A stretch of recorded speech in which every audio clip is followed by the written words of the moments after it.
لوگوں نے مغرب کا سفر کیا ہے، وہاں جہاز میں 12 کے بعد 14 نمبر سیٹ آ جاتی ہے، 13 نمبر سیٹ ہی نہیں ہوتی۔ یہ منحوس حضرت ہے، یعنی آج وہ کہیں اڑانے بھر رہے ہیں اور کہاں سے کہاں پہنچ گئے، لیکن یہ ذوف الاعتقادیہ پوری دنیا کے اوپر موجود ہے۔ تاریخیں مخصوص ہیں کہ ان تاریخوں کو شادی کرو گے تو برکت ہوگی، اگر ان کے علاوہ کسی اور تاریخ میں شادی کرو گے تو ٹوٹ جائے گی۔ ہمارے ہاں بھی کچھ لوگ کہتے ہیں کہ سفر کے مہینے میں شادی ہو تو شادی کامیاب نہیں ہوتی، اور اگر کامیاب ہو بھی جائے تو اولاد نہیں ہوتی، اولاد ہو بھی جائے تو نیک نہیں ہوتی۔ عجیب فلسفہ ہے۔ سیدہ فاطمہ تو زہرا رضی اللہ تعالی عنہا کی شادی حضرت سید علی المرتضیٰ رضی اللہ تعالی عنہ سے سفر کے مہینے میں ہوئی۔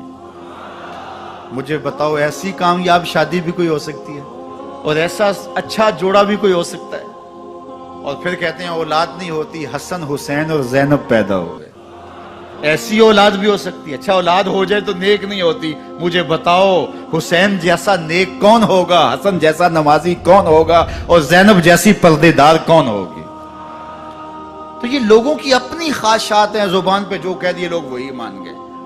میں نے دیکھا ہے کہ بعض اوقات لوگ 1 گھنٹے کی تقریر سننے کے بعد بھی پھر بھی کہتے ہیں نہیں اصل ہمارے خاندان میں وہ واقعی منحوس ہے، فرق تو پڑتا ہے۔ جب اللہ کے محبوب نے کہہ دیا لا تیارہ، کوئی منحوس نہیں ہے، نہ دنوں میں منحوس، نہ ساعتوں میں منحوس، نہ افراد میں منحوس، ہمارے الو بھی منحوس نہیں ہے۔ تمہارے اندر کی برائیاں ہیں جو مجسم ہو کے تمہارے سامنے آتی ہیں، اس لیے کوئی منحوس نہیں۔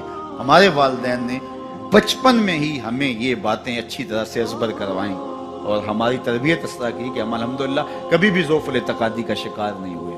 تو آپ بھی اپنی اولادوں کی ابھی سے ایسی تربیت کریں کہ ان کا توکل اللہ پر ہو، ان کا توکل اللہ کی بابرکت ذات پہ ہو، اور وہ اسی پہ بھروسہ کرنے والے ہوں۔ جب اس پہ بھروسہ کرنے والے ہوں گے تو زندگی سوکھی گزرے گی۔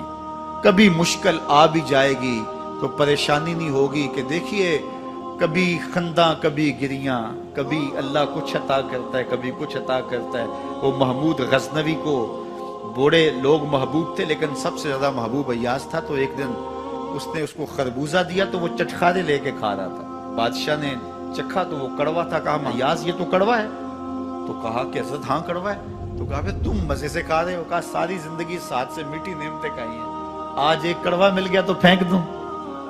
جب اس پہ توکل ہوگا تو کبھی تکلیف آئے گی تو بندہ کہے گا کوئی بات نہیں، جے سونا میرے دکھ وچ راضی تے میں سکھ نو چلے ڈاواں، تو بندہ کہے گا ٹھیک ہے کوئی بات نہیں ہے، یہ اس پہ بھی میں خوش ہوں۔ تو جب توکل اس پہ ہوگا تو پھر بندہ اس تکلیف میں بھی لذت لینے کا راستہ نکال